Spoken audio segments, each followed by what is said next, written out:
Welcome back to the This Day podcast, where we connect real life, real people, and real stories. Tune in to a brand new episode happening right now. Make sure you click the links in our descriptions to find out more about our sponsors and resources where you can dive in deeper to your faith journey.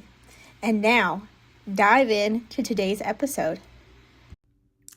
Hi, friends. Thank you so much for listening to the This Day podcast. We have one of our friends, Dwell Apparel, as our podcast sponsor and partner. We love Dwell. They are a faith-based clothing company, and you can get everything from a t-shirt themed to your favorite holiday with a fun scripture to a tumbler to stickers to sweatshirts, literally everything you could imagine. They are incredible.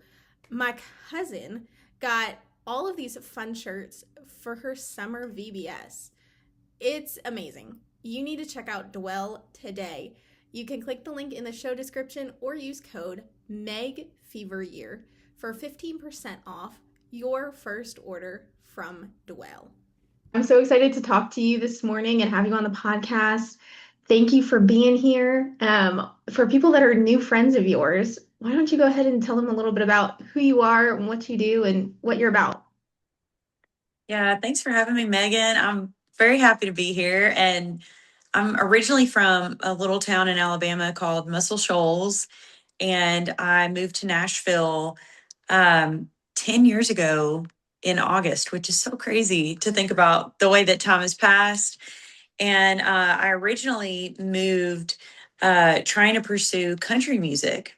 And I did country music for about 6 years. And then the Lord, very wildly and surprisingly to me, moved me into Christian music. And I've been saying it's the best idea I never had. And I'm so thankful to be doing what I'm doing now. And this little girl from Alabama, I would not imagine. It's just the proof that God has plans and dreams that are higher and better than we can ever imagine. Absolutely. So your journey, you started out in country music, now you're in Christian music. What have you just felt in that transition? Like, when was the pull to make that transition for you? Yeah. So at the end of, 2017, I got signed to a record deal in country, and then 2022, I ended up getting dropped from my record label, and that was a big uh, just disappointment, and I felt rejected, and all the things when you go through something like that. And the Lord just very beautifully walked with me and comforted me. And even though I was, super disappointed, I knew that it was the right thing. I had this just gut feeling that I'd had a gut feeling for a while that I was not supposed to be, at least with that company. And so when I got dropped, I was kind of like, okay, back to square one, God. Like, is this, do I try to pursue another deal with a different country label, or do you want me to do independent music and just pursue that? Or do you want me to give up music altogether? Because, I feel like COVID years, God was really teaching me, your identity is not music. Your identity Yeah. is me. It's in Christ. And so I kind of, waved a white flag, just being like, do you want me to give up music altogether and just shine a light for you in some other workplace, right? And throughout that prayer, he just started opening doors into Christian music. And I felt him just like pulling me in this supernatural way, just like a desire to do it. And I was kind of like, I've never even considered doing Christian music. Like, Yeah. I don't even really know how to write Christian songs per se. Like, I'd written Yeah. like maybe one. And so I was like, God, if you want this to happen, you're going to have to make it happen. But if you do want it to happen, I will trust you and I will just walk through the doors. And these songs, Megan, started pouring out of me. And I was like, okay, God, this, okay, that makes sense. I mean, you would just have these Christian lyrics suddenly pour out of me out of nowhere. And yeah, I ended up just writing with a bunch of great Christian writers and meeting with different people who worked in the Christian industry. And yeah, so it's kind of like God just made it happen, girl. And I was just like, all Totally. right, you have my yes, whatever you want me to do, Lord, I'll go and do it. That's so exciting. I love it when you're kind of like, I don't know where God's taking me, but it's a life of surrender, right? Like in Yes, any it in truly any is. situation. Yes. Now, your writing and your songs, like when people go to see you in a concert, it's gonna be fun, right? Like they're not gonna have like a sad time, like it's not gonna be somber, it's gonna be fun, right? Yes. So talk Yes. about just your writing, um, Hmm. music, girl, like let's get into it. Yes. I feel like for this new season that I'm in of writing, I feel like God has really redeemed the word fun for me. Yeah, Um, because technically, he's like, okay, I'm going to move you into Christian music. I'm like, okay. I'm like, but what am I going to make? Like, yeah. there's so many flavors right now of Christian Mhm. music. And also, you know, I didn't identify with some of those flavors. So I was like, how do I find exactly what I want to do?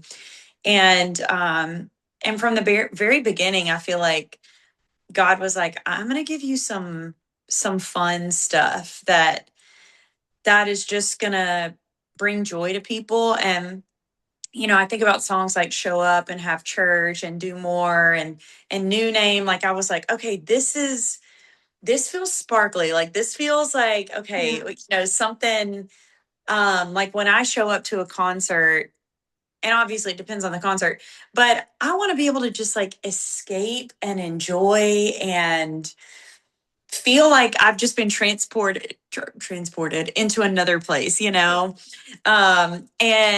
I feel like, heaven's going to be a lot of fun, and I want to transport people into a little bit of that, just like beautiful fun. And so in this new season, I feel like God has like turned up the fun and just been like, I'm going to give you more than you could ask, think, or imagine. And Do More is the last song that came out since my new stuff that's about to come out. And I feel like Do More was like a stamp of God saying, you don't even know, Rachel. Like there is so much more coming.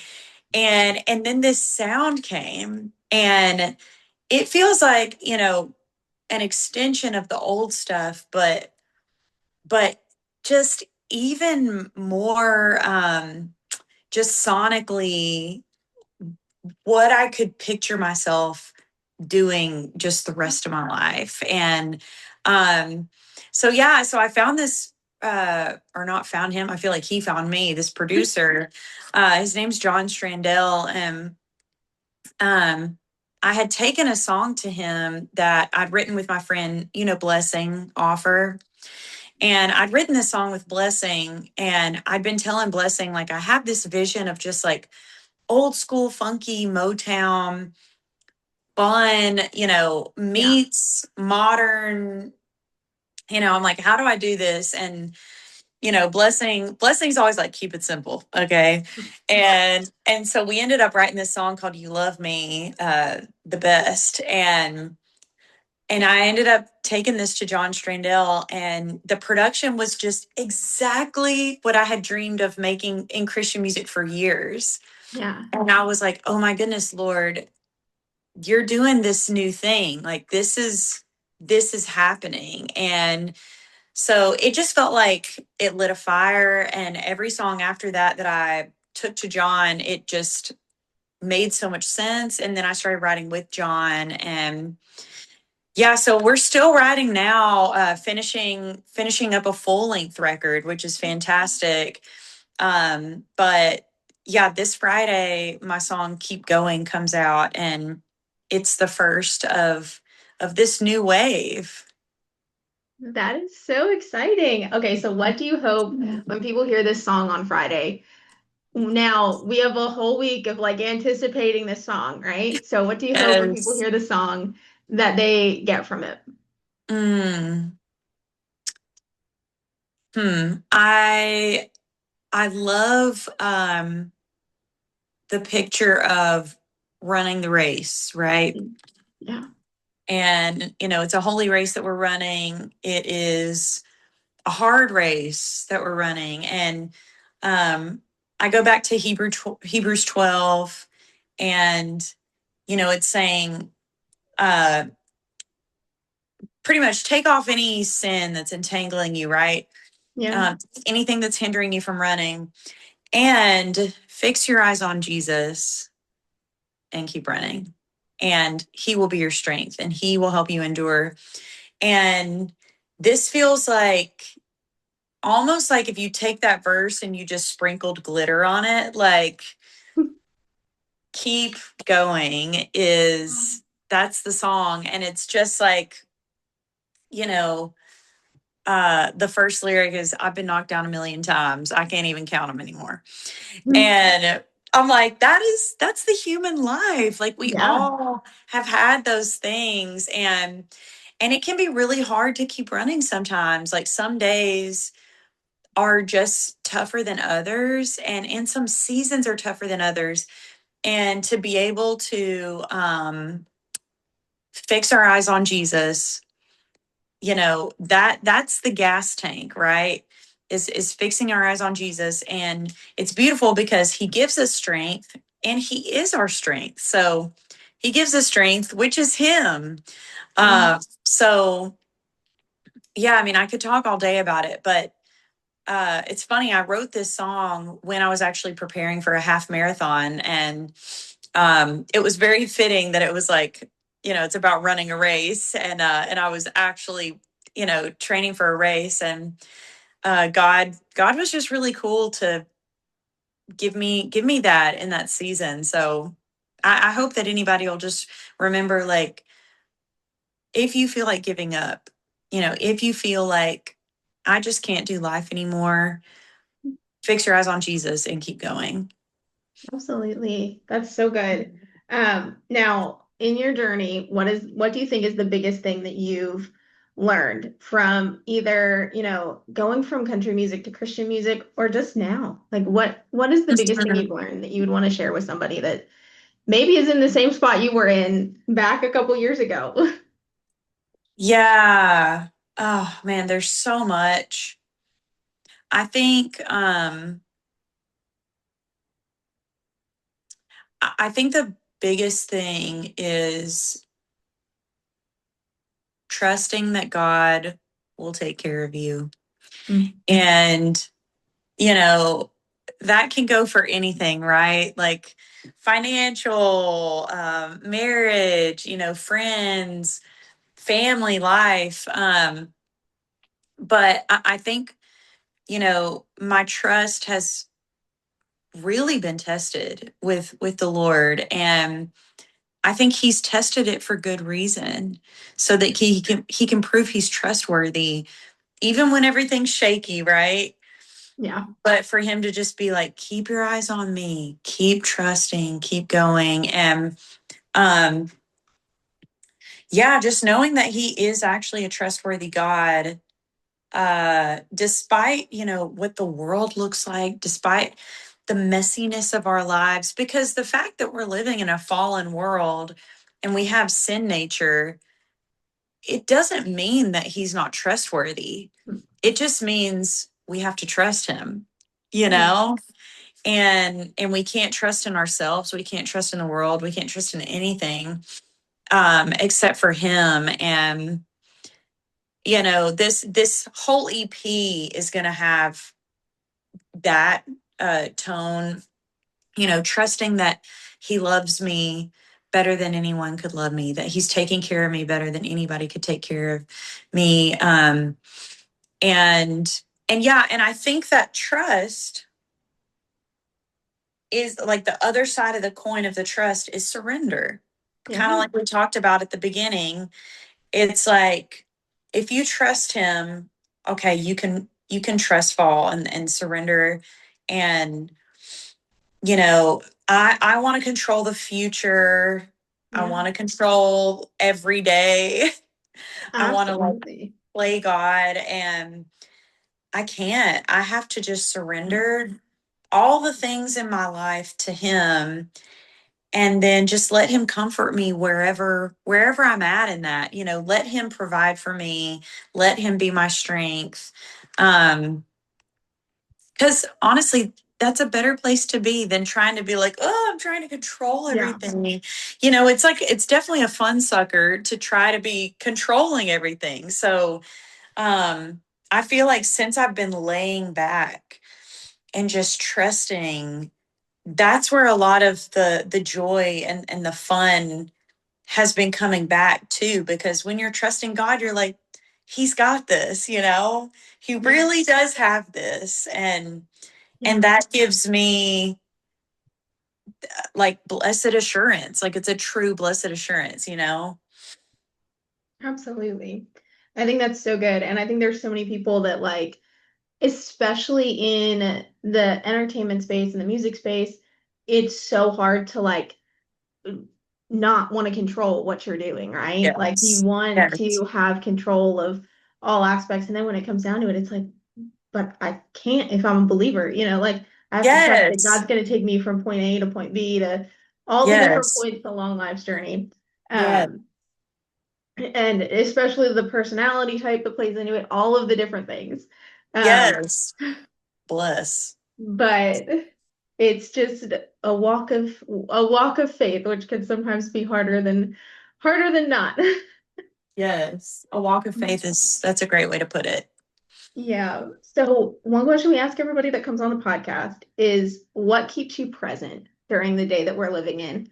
Because we have so much that comes for our attention, whether it's like our phone blowing up in the morning or just the unending to-do list. What keeps you present? What keeps you grounded? What keeps you focused? Hmm.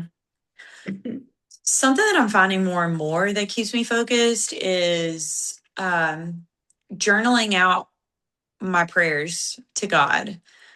Um, I used to keep a journal all the time as a little girl, and it's something I've done less and less in adulthood. And I feel like in the past year, God's been bringing that back to me. And it's funny how like we have so many feelings, so much, like you said, like in the day to day, that's just like everything's pulling us. And then we're also processing so many things, Yeah. and taking the time to just like write down what I'm feeling and present it to the Lord and cast my cares, really. It really helps me unpack and kind of like, um, my therapist says like deflate the balloon. Yeah. It's like I'm able to get it out and get it into the hands of God, which it's already in his hands. But me being intentional to do that, it's so helpful for me. And it's very psalm vibes, because Yeah. I'll get out all this stuff, and then at the end of it, I go back to praise. It's like I'm always able to praise him at the end. And I think there's something about writing. I mean, I know I'm obviously an artist out here, but I think there's something for everyone that maybe God has that you just didn't know until you wrote it down. That's so good. That's really good. And I think, we see that like you said, reflected in the Psalms, reflected in like what David did. So many Mhm. people make fun of him because he was like up one psalm, down another one, but that's also the human life too. Yes, it Um, is. we're up one minute, we're down the next, but we can journal it out and kind of release what's going on in our minds and everything. Yeah, yeah. Now where can people, because you have a new song coming out, you have a bunch of new stuff headed into the second half of this year, where can they keep up with you? Where can they come see you if you're coming to a town near them? All of the things. Yes. So you can find all my tour dates. You can find all my new music. Well, you can find all my tour dates on rachelpurcellmusic.com. Hey, friends, thanks so much for tuning into the podcast today. We love each and every guest that we get to have on the podcast. Be sure to stay connected with us on social media, Facebook, Instagram, YouTube at This Day Ministry. We would love to connect with you, pray for you, and just know what's going on in your story.